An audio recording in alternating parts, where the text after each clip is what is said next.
Hello, my name is Jim Booth. I'm the General Manager at First Point Management Resources, and I'm glad to present this short presentation on board behavior. Hopefully, by the end of this presentation, as a board member, you'll have some idea about things that you'd want to avoid and some behaviors that can sometimes get the board at cross purposes. So I hope you enjoy the presentation. When you become a new member of the board of directors, one of the first things you encounter, hopefully, is an orientation. And the purpose of the orientation is to just lay out for you all of your different responsibilities as a member of the board, things that have come before, what the processes and procedures are, if there's special policies that the board has set, all of those kinds of things. You'd be reviewing things like the bylaws of the organization and talking about the operating rules that they set for committees and for the board itself and the executive committee and those kinds of things, how meetings are called and how they're defined and all of that. You'd also be talking about the budget and past budgets and how that funding of special operations or special projects has to do with the strategic objectives of the organization. So that marries right into the strategic plan, which would lay out the strategy and the vision for the organization and how you hope to achieve it. You'd be going through things like policies, some of which may be focused somewhat on behavior, like policies for conducting an election or policies for conducting debate. And then you'd be talking about the board versus the staff roles. So what are the things that the staff is tasked with, and what are the things that the board's supposed to do, and who has responsibility for what? What is oftentimes neglected when you do that orientation is to go over the behavior that's expected. In a lot of cases, there'll be a code of ethics or a code of professional practice. There might even be a board conduct statement that is signed. So if you have those, then that's great. If you don't, this session is going to look at the kinds of behaviors that can disrupt board meetings and others that should be strengthened. In orientations, something that's usually brought up early and stressed a great deal, or at least it should be, is the potential vulnerability of the association to violations of antitrust law and the Sherman Act. So this is particularly an issue for trade associations, but it can potentially be an issue for any association. The board has to be very careful when they discuss things and when they deliberate and when they make standards and when they make decisions that they do not restrain trade, and that means that they're not trying to allocate territory, and they're not trying to fix prices, and they're not trying to create preferred vendor relationships or standards that would be exclusionary or create boycotts. All of those things would be in violation of the Sherman Act. So that has really serious punitive damage implications for the association. It's happened that a couple of associations have been sued for antitrust and lost, and it can actually destroy the association. It can render it no longer viable financially because of that. There are other laws that boards sometimes run afoul of, particularly if they're international and the standards of conduct are different from country to country. That would have to do with things like fraternization and sexual harassment, or the use of off-color humor and those kinds of things.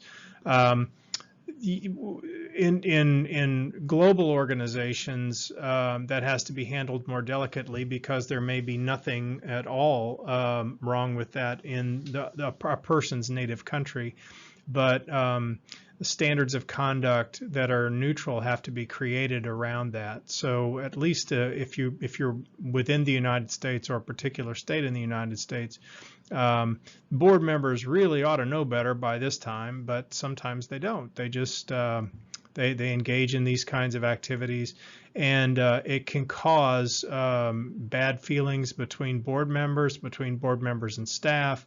It can lead to lawsuits, and it can potentially put an individual director at hazard of lawsuit. So got to be very careful with that kind of thing. Another thing is lobbying and fundraising filings. Not all associations do this, but for those that do, there are very strict rules that have to do with when fundraising filings have to be filed and the kinds of records that have to be kept and the kinds of disclosures that need to be made. Sometimes boards may not be particularly careful about stuff like this. They'll think, well, we'll get to it when we get to it, but there are pretty serious penalties if those things aren't filed on time. So definitely that's a behavior that would want to be practiced, is making sure that those filings take place on time and that the disclosures are complete. Something that's over the long history of associations, it's fairly recent, is social media misuse and the potential for litigation. So we've all seen, I'm sure, flame wars on social media and what that can look like. Certainly, if the association has its own social media pages or posts on social media, the thing you definitely don't want is for some kind of inflammatory dialogue to start on those kinds of social media platforms. You need to be very careful about what gets posted, and if there is a way to moderate those kinds of postings or remove them, sometimes that's necessary in order to prevent further potential litigation for defamation of character or whatever the case may be. The last thing on the list for this slide would be copyright and trademark violation. Sometimes you'll bump into this where somebody just wants to make a quick slide deck and they'll pull something off the internet, or they'll make use of something liberally without quoting the source or something like that. Copyright and trademark violation, particularly image violation, is policed by bots now. So there are literally bots that go around the internet and look at websites and see which images are used, and if there's not a license for that image that's in place, the association can be charged a fee for the use of the image, and that could be something that would be on a speaker's slide deck that might be posted. Individual slides might be posted on the website of the association, or something that somebody's pulled just as a random piece of art to illustrate a point. So there needs to be a lot of care taken for copyright and trademark violation as well.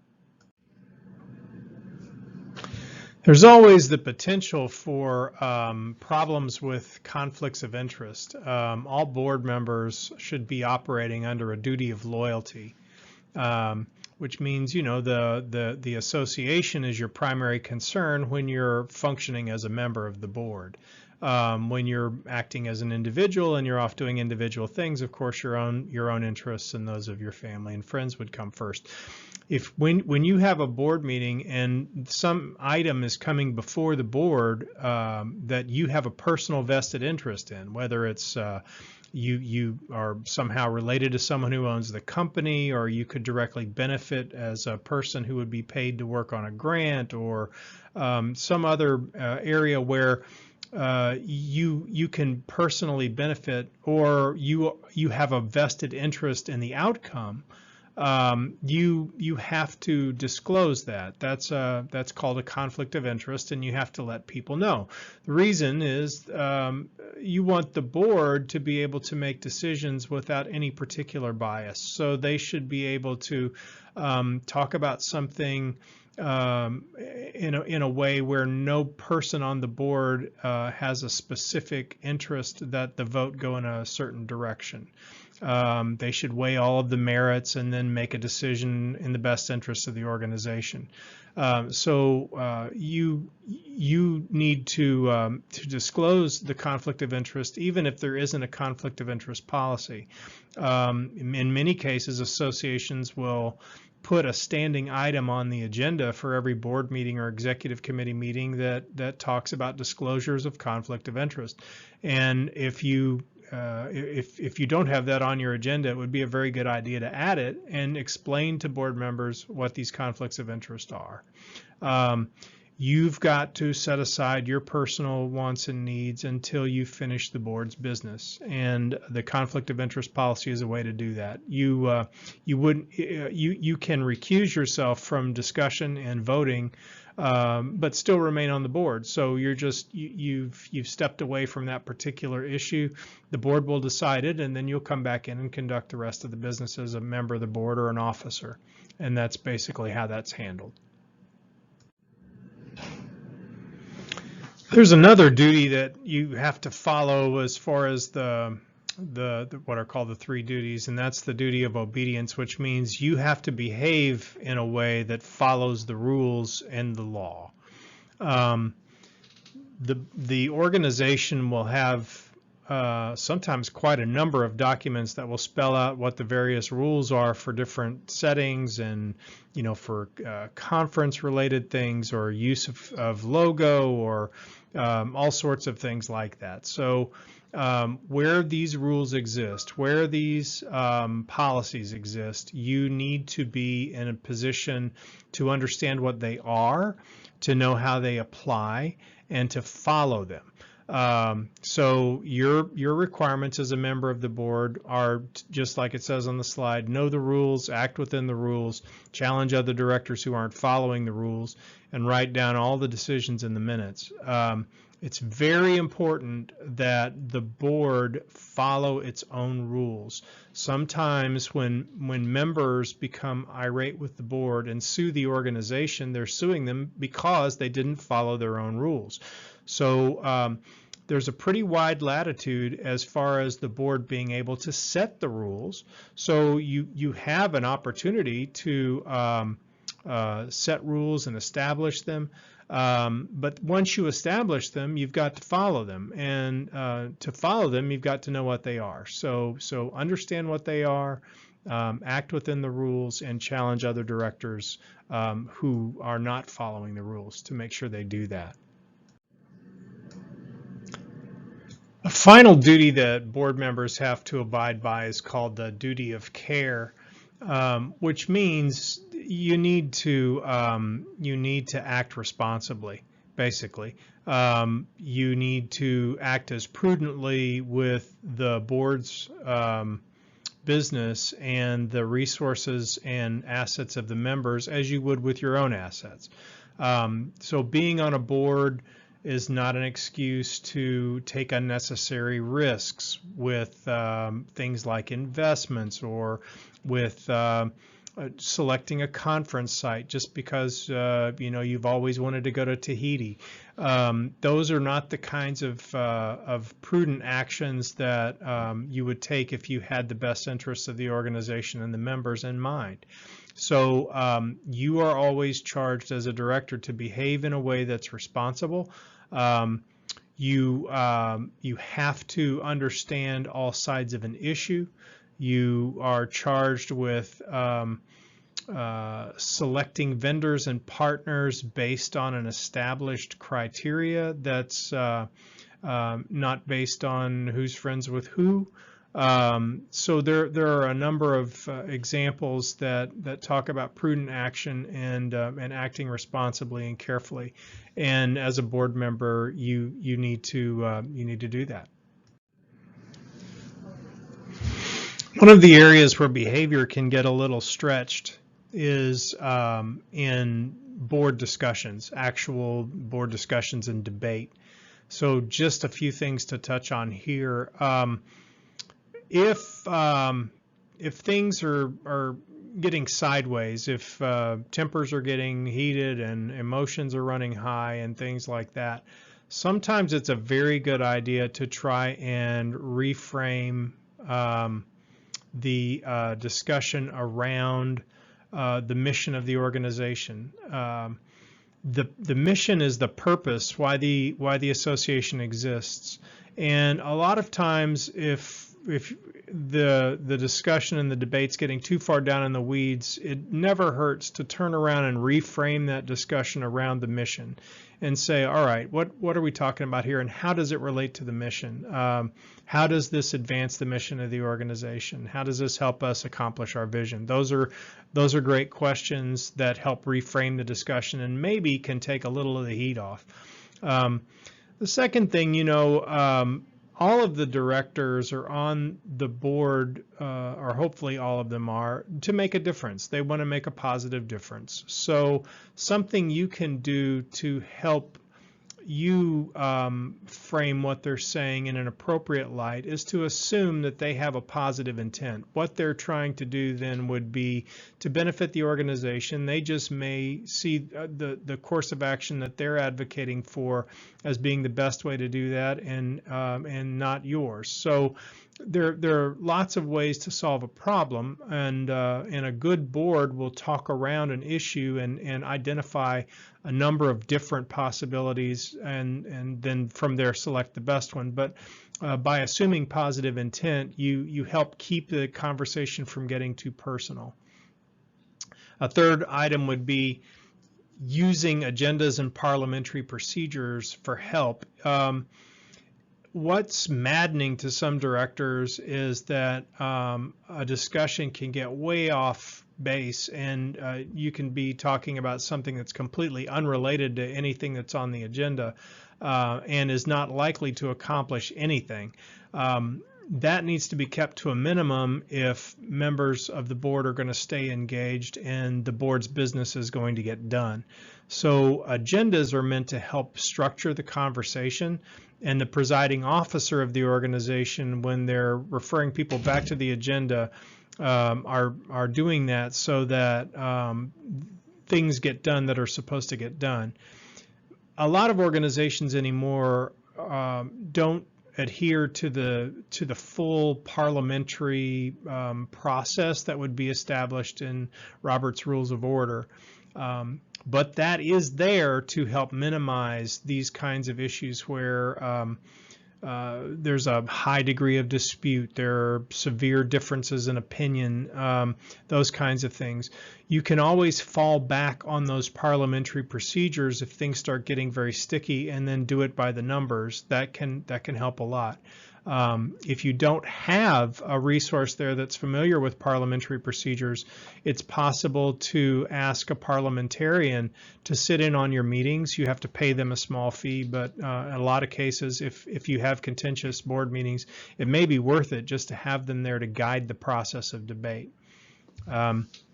The other thing that would be helpful would be to govern, not to manage. So some boards have a tendency to get into the staff's area of operations and do things that really ought to be delegated to staff. The board's role here is to develop a strategy, to provide accountability to the needs of the members, to establish the value proposition of the organization, to determine the vision and the pathway to success, and define what that success is. How that gets done tends to be pushed down to staff. So there are many good programs on board-staff relationship, which is what this falls under. But in general, boards are supposed to govern. They don't manage. Staff is supposed to manage the day-to-day operations of the association. If you have staff. If you don't have staff, obviously the board does that too. One last thing is to listen completely to what's being said before you respond. Sometimes I even catch myself in conversations where I'll be thinking about what I need to say in response to something before the speaker is even done speaking. That's not helpful in conducting a thorough listening and an understanding before a conversation. So take advantage of the fact that you have two ears and listen twice as often as you speak, and then you can pause a moment to frame what it is you'd like to respond with after you've had a chance to listen thoroughly.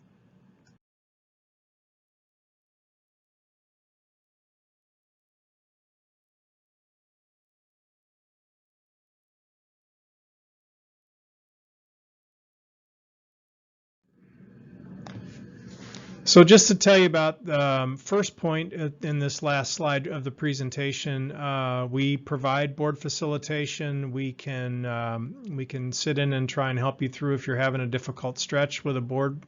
We're glad to do that. We can point you toward resources. There are quite a few of them out there that have to do with things like board self-evaluation worksheets and things like that. So feel free to reach out if you need more help or whatever. And we certainly hope that you think of First Point as a resource, and that if there's anything we can do for you, we're glad to help you.